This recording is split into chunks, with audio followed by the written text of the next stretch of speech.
Welcome to the Oasis Lawn and Order podcast, little experiment we've got going on. Basically, what we're going to be talking about is just kind of everything that we are seeing in the green world. A very ever-evolving industry. We're constantly exposed to different challenges and different things that we're seeing on a day-to-day basis and year over year, and it's good to stay up on what's going on. Before we get started on that, I guess we could knock out some introductions. My name is Andrew. I am a Master 2 quality assurance expert here at Oasis. I've been here for about 7 years, but spent my entire life in the green industry, working with plants basically ever since I could walk. My family owns a small nursery, so I've been playing in the dirt since day one. Joined with David. Yes, my name's David.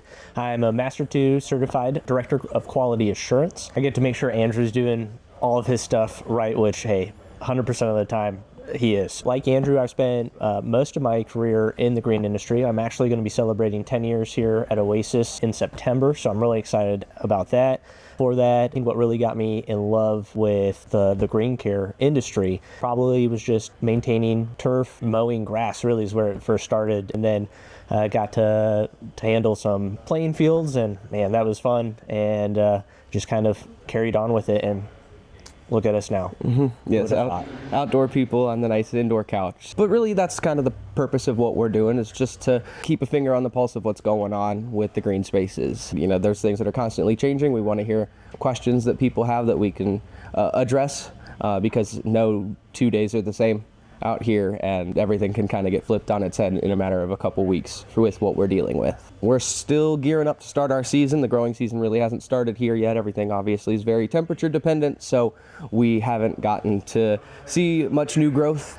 Here in Cincinnati, we've been under a foot of snow for about the last month. But it's green now. It's green now. We're starting to see it. And so it might feel like a bit of a weird time to talk about the growing world and the things that we're seeing out and about, but just because everything is slow and a little bit brown and cold doesn't mean that there aren't things happening with our plants. Oh yeah, for sure. So actually, David, would you mind talking a little bit about what is happening with our turf grass plants, even though it's pretty slow out? Absolutely. So, well, I think even just going back into how we finished our season last year is really important. I feel like not just us, but as a whole lawn care, we're doing a winterizing fertilizer or treatment.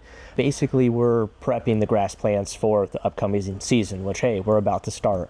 So right now, the grass plants, they have a lot of stored carbohydrates that they're just making it a lot easier on themselves, or we were making it a lot easier on them, trying to get them to ease out of their winter dormancy into the spring. So that's both getting ready to grow and just getting ready to pop in color, turn green. As far as right now, we've been looking at the thermometers. Ground temperatures play a huge impact on this, not just the actual air temperature, but the ground temperature is most important. So we've been still hovering right around that freezing mark, but as we kind of start to freeze and thaw, things start to wake up. We have a lot of moisture. Like Andrew said, we've been under about a foot of snow for so long that now as it's starting to melt, all that moisture has got to go somewhere. So some of it, it's going to run off, but a lot of it's going to stay in the soil, especially because we haven't had a whole lot of sunlight, not a lot of warm temperatures. We have had a little bit of wind though, so it kind of starts drying out the top, but the roots are the most important part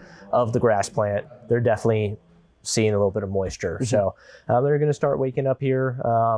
Can't really tell you a time, but like you said, we're a little bit weather dependent, but we're going to start doing that. But obviously, if you look outside the window and you're lucky enough not to have snow on the ground, and you're in the Cincinnati, Dayton, and Northern Kentucky areas, it's probably going to be pretty yellow. That's just common. You got to think, it's been cold, the grass plant's been dormant, it's not growing. If it was, it'd probably be harming itself. It's coming out of that winter dormancy, talked about. A lot of that yellowing is just the plant protecting itself, and there's going to be a little bit of winter burn. So not even just the landscape, but landscape plants themselves. I don't know, let's talk about a little bit the protection maybe snow has, that foot of snow. Well, and we've kind of gotten lucky a little bit too with the precipitation, because while these plants aren't actively growing, there is such a thing as drought throughout the winter. And we don't think of that very consistently, because when we're thinking about drought, in most cases we're thinking about the hot summer. We're thinking about the long days, the high temperatures, and all of those, that arid feeling is kind of associated with drought. But when we go extended periods of time, months in our case, over the winter, when we're not getting active rain, that moisture is removing itself a little bit from the soil. And so these plants can still suffer from that drought stress even when they're not actively growing. So that can even cause a little bit of the discoloration that we're looking at. I think we've gotten some lucky with some of the snow. It's going to melt and it's going to get in there, but it's going to be a slow process even to get that restored into the plants, because they have kind of toned everything down because of the weather. So yeah. Before we kind of move on, I do think that, like, even just not identifying, but what is drought stress? Like, let's put a proper definition to that. Let's define it properly. So like you said, a lot of people think about heat, but what is it completely? Like, at its baseline, what is it? Drought stress, lack of water, inadequate for the growth of the plant, right, for what the process is. Lack of water. So hot, cold, it doesn't matter. You can still have drought stress. Do you know what is the largest desert in the world? Is that Antarctica? It's a frozen tundra, I'm pretty sure. Yes, it might even be in Russia. I don't know, but it's not even sand that they're looking at. It's the lack of rainfall. So hey, it's cold, but it's dry. Yeah. Drought stress isn't the root cause of all of the yellowing that we're seeing. You were talking about wind and moisture kind of coming out of the top growth, but just not being replaced actively, because they're not producing new growth right now. There's a lot of other browning that we would see in turf grass at this point in the season, whether that's, the different types of grass. We are in our transition zone, so we do have a very wide mixture of different grass types that we're seeing that don't necessarily love our climate. Do you have any examples of what we would see out of this? Well, I think especially in Cincinnati, you'll find some very large pockets of zoysia grass. That's the one that comes to mind first. It's a really nice grass in the summertime. It doesn't require a lot of watering. It's heat resistant. So like when we're talking about drought, this is a grass plant that's going to be affected last, or at least further on down the line than some of our cool season grasses. But it is a warm season grass, and like the name implies, it likes warmer climates. So the downside, what we're talking about right now, is it's going to spend a good portion of its life in our area in some sort of dormant state, just because it's not warm enough, right? So it's brown right now, but this is also a really good time to kind of pick out some of those patches in the lawn that you might not necessarily like. You might want to do something with that if you're a homeowner or you're just kind of a weekend warrior. Nothing better to do than to aspire to a really beautiful lawn, and maybe you want to kind of make it a little bit more uniform. But zoysia grass, definitely the number one that I think of. And then it's maybe not so much of a turf grass or turf grasses, but nimblewill is also another one. Funny name, but a really annoying plant that we see a lot of times, that customers definitely are like, hey, what is this? Like, I hate it. And I totally get it, because again, it's dormant in times like this because it's another warm season grass. And then Bermuda grass would probably be the third one that I think of, or that comes to mind when we're talking about plants in the turf. So for sure. Things are happening in your green spaces, whether it looks like it or not. Obviously, I've said it a few times now, everything is very slow, but we're starting to get there. I think we just had our first day in the 60s this week, and so everybody's itching to get back outside and kind of see the green and the life coming back into the city. After the Super Bowl comes the most important part of the season, and it's the start of baseball season. Hey, we're in Reds country, and thank goodness we're both Reds fans, and we can definitely agree upon that. Yes. I'm super excited. One of my favorite things, as boring as this is when we go to the games, I definitely judge the field. Oh, yeah. Last year, I remember it was looking pretty good. Years past, I feel like it depends, right, on the season. Everything we do depends on the season. Everything that any landscaper or grounds crews doing, it depends on the weather. But I know, like, disease activity is something that I'm always kind of looking out for out in the outfield, and I've seen it before. I can't say that I've seen any red thread. I've seen some dollar spot, but red thread is definitely one to be on the lookout for, especially as we start the growing season. But even a little bit more than that, just with all the snow that we've had, probably we're going to see some snow mold. Yes, and there's a couple types of snow mold. Do you want to give kind of an example of what we could be looking out for and what to do about them? Yes, so there's two types that we're going to see in our area. One is definitely a little bit more common than the other. I'd say pink snow mold is definitely a little bit more common. The annoying part about pink snow mold is that you do not need snow coverage for that. So it can just be just cold and damp, and just the freezing thawing process throughout the winter can definitely bring that about. But what I'm kind of anticipating is we might see a little bit more gray snow mold, just because we did have that snow coverage prolonged periods of time. Again, you've got damp grass, it's matted down, it's compacted, it's just kind of sitting in cold damp water. It's gross. Both of those are turfgrass diseases. They're fungal. So our recommendation is, hey, don't use a fungicide just because it's really a band-aid for it. It's not something that's going to completely take away the problem. It's really taking away the conditions that bring it about. So one, Mother Nature's doing for us. It's going to start warming up sooner rather than later. But honestly, just getting a lot of air into the area and drying it up, taking away that moisture is going to help. I know that kind of seems counterintuitive as we want to get grasses to grow. Another big thing is just appropriate fertilization, so not too little, not too much. So if you're somebody at home and hey, hopefully you're listening to this and enjoying this and you got this far into it, but if you're doing fertilizing on your own, reading the bag, reading the label is the law. That's one of the biggest things that we teach here, and I can't say it enough, especially if you're out buying products on your own. Proper fertilization can definitely help. But then even just raking out the areas, like I said, getting some airflow in there and potentially reseeding, something like that. So I know usually we don't recommend seeding in the springtime because some other things that we're doing, but ultimately, if you're trying to get some stuff growing, it's not the best time of year, but you can get some results a little bit further into the growing season. And so these snow molds are being caused mainly by you were talking about moisture, excess moisture in the turf grass, and that's a huge catalyst for a lot of the fungal diseases that we see. Consistency, humidity, wetness. On the other side of that, though, especially when we're coming out of the winter, is actually kind of I would say related to lack of water, because when we've got, especially with driveways and stuff around here, we've been doing a lot of snow plowing, which also leads to a lot of salting. And good point. Salt is going to have its own detriment on the grass itself, because you're adding that salt. That's going to be removing the moisture. And so being able to kind of diagnose, hey, is this too much water? Is this too little water? What are the stresses that are happening? And one can very easily even lead into another, because a stress turf, even if it's a physical stress, whether it's actually being ripped up a little bit by a snow plow or getting some of that salt on there, is going to be a lot more susceptible to diseases later on. Oh yeah, absolutely. So, it's a giant doorway that you basically open up, and anytime you have something that's weakened, there's going to be something out there that's going to try to take advantage of that and attack it, whether it's disease, insect activity, or even other plants. Kind of crazy. You don't really think of plants as being opportunistic, but for being plants, they're pretty smart. They know what's going on, and they know how to survive, and it's taking over areas that are a little bit easier to them, right?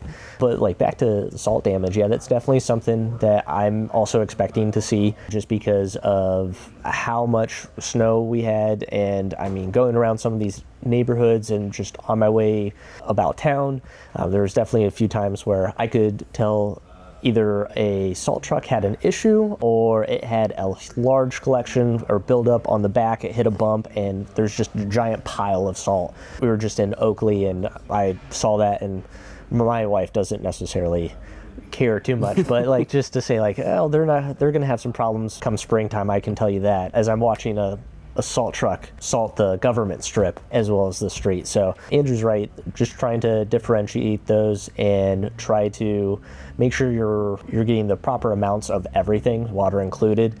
I would say generally speaking, in the springtime in Ohio, we don't need to do a whole lot of watering. Most of the time irrigation systems aren't going to be on, but just being mindful of maybe some problem areas, because we talked about that doorway.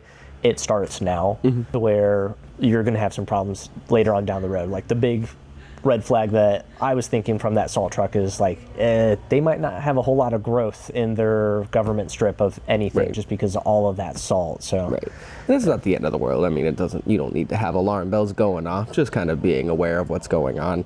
And like you were saying earlier, the spring's obviously not the best time for us to be planting because of our program, and you want to let these plants mature, and typically government strips don't have the best grasses in them anyway, but that's not taking taking any shots. While we're kind of making our way out of the cold weather and getting ourselves back into the growing season, do you have any tips or tricks for homeowners just to get their property where they want it to start the year? Yeah, okay. So that's a really good question. And I really think it depends on like what level you really want to get into this. I think I always fall back on the three biggest things, and they're cultural practices. One of which we do, which is fertilizing. That's where we can definitely help out some people in the community getting signed on with the program.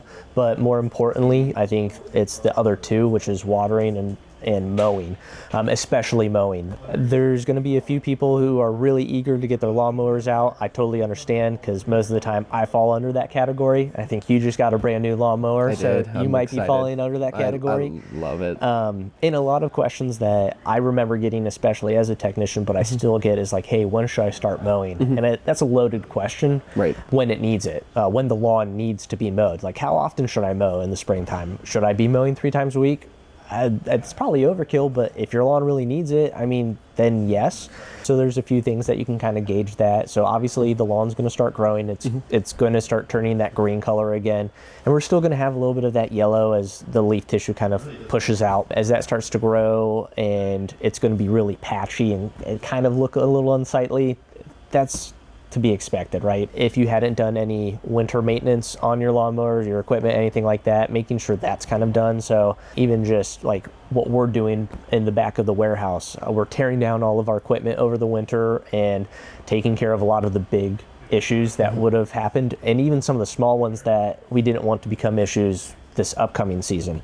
We don't have any lawnmowers, but for a lawnmower, like an oil change, sharpening the blades is probably the most important. Big time. It's been a long time since I've done any commercial mowing, but I still believe it's, hey, after about 8 hours of mow time, you should be sharpening your blades. I know not everybody can follow that regiment, but at least doing it once a year is going to help. And if you've got some big lawns, knowing, hey, you're going to have to sharpen them, or you're going to deal with the consequences of, very similar to the salt damage and opening doors. If we have some grass that is under stress because of dull mower blades, that opens some issues later on down the line. And that's pretty easy to discern when you're looking at a turf grass with dull mower blades. You know, you'll see it. It's very 1990s boy band style. Everything all frosted tips. When we're getting that shredding, and that injury and unclean cuts are going to allow for more moisture to escape from these plants. And it seems like that's the only thing we ever talk about is moisture regulation when it comes down to keeping these plants healthy. But that really is the most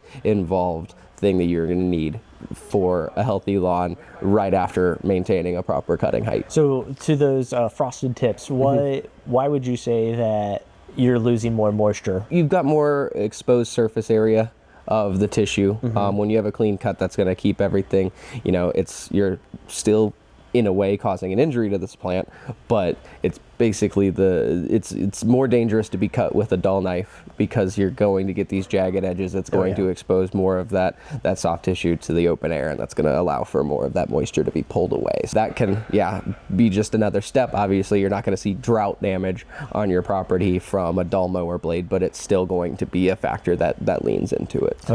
It's just, it doesn't have the ability to heal quite as well, right? Like you said, and I use the same line just because I like to kind of compare to just regular everyday things. So like, if you go into the doctor and you have to have something done, you want them to use a very sharp scalpel, not a dull butter knife, because it's going to be less painful and it's also going to heal a little bit quicker. So I think that's really an important part. But besides like mowing and things like that, even just kind of prepping the lawn itself, if you've had anything kind of sitting out on the lawn just because it got covered in snow, you kind of forgot about it, maybe you have this is a good time to get in the landscape. And if you have any like overgrown shrubs or anything like that, just kind of right now is a really good time to see that. Now it depends on the plant, right? I mean, some plants you need to trim in the fall time and some in the springtime before we get some, when I say springtime, but before it actually starts growing. But some plants you can get away with kind of doing some of those smaller prunings right now versus letting it go. I had a few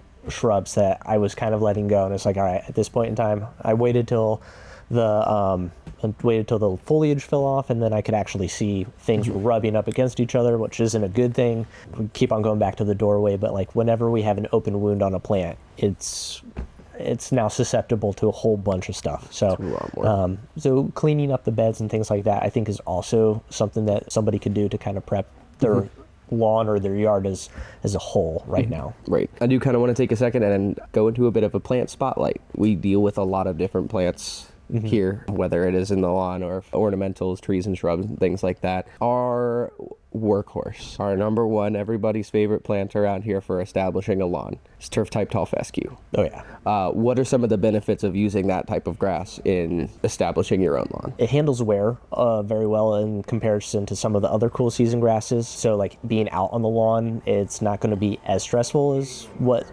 as impactful as some of the other grasses. But then I think more importantly is it does handle disease activity. It's not bulletproof, but it definitely can recover from that a little bit easier than some of our other grasses like Kentucky bluegrass, fine fescues, and bent grasses, things like that. So disease activity, insect resistance, it might not necessarily attract as many insects because of some of the growth habits it has. So Kentucky bluegrass is kind of like a really desirable grass, but it brings a lot of issues. Disease activity, the growth habits kind of create almost like a sponge that holds in, locks moisture, and we're talking about moisture regulation. It doesn't really allow that to happen, so disease activity becomes an issue. But then just drought resistance as well, or tolerance, I should say, drought tolerance. It kind of hits all of those marks, so it's very well rounded, and it's got a great color. Turf type tall fescue is important, because I know I've talked to some people, they hear that, they think tall fescue, and they're kind of two completely different plants. Right. One is definitely more of a luscious color feel. The other one is great for out in the fields, but not necessarily what you want in your lawn to be your showpiece, right? Right. So, yeah. And yeah, when it looks good, it looks really good. That's right. It looks really good. It's nice. So. We're going to play a game. I believe it's called This or That. So that's going to be brought to you by Liana. And yes, you are required to answer as well. So. Okay. Warm season grass or cold season grass? I'm going to go cool season. Yeah, for sure. Some of the warm season grasses, when they're really, really healthy, I do love a lot. But for our area, cold. Pineapple on pizza or absolutely not? Yeah, I'll do pineapple on pizza. Yeah, There's nothing wrong with that. Same. No. Cats or dogs? Cats. Dogs. Cats. Spring aeration or fall overseeding? Fall overseeding with an aeration. Look at that. Oh, yeah, big time. Monday motivation or Friday finish strong? I like to finish strong. I like to earn my weekend. Friday finish strong. Turf care or tree trimming? Tree trimming? Oh. I don't know. If you said tree care, I would have to go onto the tree care side. Yeah, tree care is a crime. Tree care is apparently a crime around here, and I am guilty. But yeah, tree trimming, I did that for a few years back in the day, and I'm glad to not do that anymore. I will say though, of the things that I have done in Oasis, I would love to learn a lot more. Like, I enjoy our tree care program. I think I will have to side with that just because there's a lot more knowledge for me to gain on that. So It's a blast. yeah. Do you use Post-it notes or an iPad? iPad. Switch back to old school Post-it notes. I need to write it down because I'm old. I like having my notes on different devices so I don't forget them. Mulch or rocks?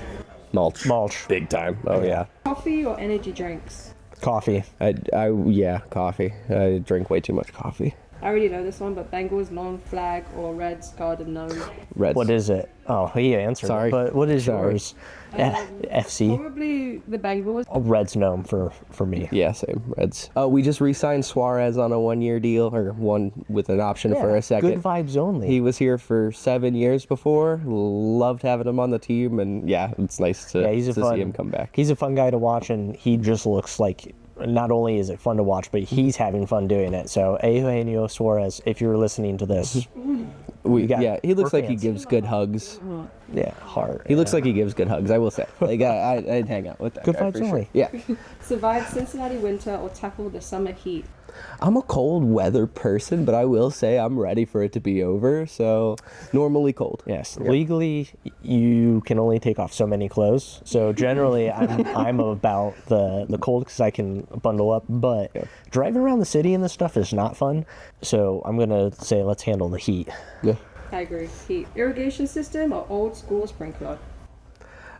I mean, I would love to have an irrigation system. I'm a sprinkler guy. If I were to buy a house or build a house, the irrigation system would be a part of the plan. Yeah, So big time. What's worse, mosquitoes or bees while working? Mosquitoes. I have no problem with bees. Bees are bros. I like bees. yeah, we're talking about honeybees, right? Maybe I should have said wasps. Mosquitoes. mosquitoes. Yeah, that's a good. Yeah, wasps. No, thanks. Yeah, No wasps. The last one's the big one. the big one. One giant dandelion or 100 tiny weeds? I'm going one giant dandelion because then the surface area of this is nerdy, but like the surface area of the leaf tissue, I'd be able to take care of a lot more than some really tiny weeds that they're hard to get sometimes. What if I didn't get them all? Then they just start coming back again. Yeah, it sounds nerdy again, but I have an individual dandelion that came to mind when you said that. 2 summers ago, I was up towards Hamilton and I saw a mutant dandelion. This thing it grew wrong. I'm not sure what was wrong with it, but the stalk was no joke this big and the flower was about yay high. It looked like somebody took 15 of them and squished them together, and I will remember Mega that plant. dandelion. Yeah. One big one. Thanks for tuning in. I think there's going to be a lot of exciting stuff coming from this throughout the season, especially as we get closer to go time out there. I hope that we get to do this a lot more often. Is it going to be informative? Most definitely. Are we going to have some fun? Absolutely. I think it's only going to get better from here. This is our first one, so grill us if you must, but I'm really looking forward to it. So thanks for joining us, and we will see you next time. Absolutely.